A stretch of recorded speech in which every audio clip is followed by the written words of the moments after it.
Puspusan ng ginagawang road repairs ng DPWH sa kabila ng pag-ulan para mabuksan ito sa panibagong work week bukas. Ang sentro ng balita mula kay Bien Manalo.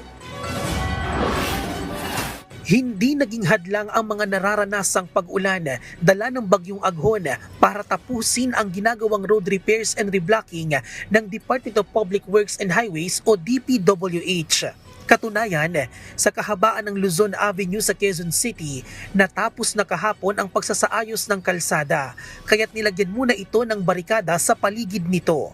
Natapos na rin ang ginagawang kalsada sa kahabaan naman ng Congressional Avenue sa Quezon City pa rin. Nagsimula nitong Biyernes ng gabi ang road repairs and reblocking na magtatagal hanggang alas 5 ng umaga bukas, May 27. Okay lang naman, traffic nga lang tuwing Sabado naman ginagawa. Sabado Linggo, weekend lang. Wag lang weekdays talaga. Wala pa kung ibang paraan, mag-antay ka lang eh. Antay mo na lang kaysa kung magmamadali ka, delikado pa buhay mo eh.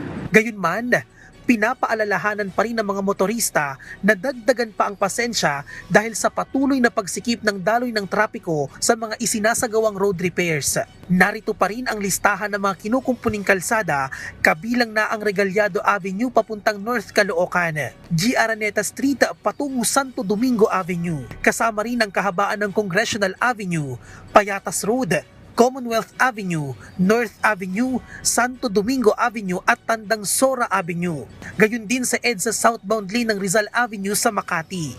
Ilang kalsada sa Pasay City at maging sa Parañaque City. Pinapayuhan naman ng mga motorista na dumaan muna pansamantala sa mga alternatibong ruta para maiwasan ang mabigat na trapiko. Bien Manalo para sa Pambansang TV sa Bagong Pilipinas.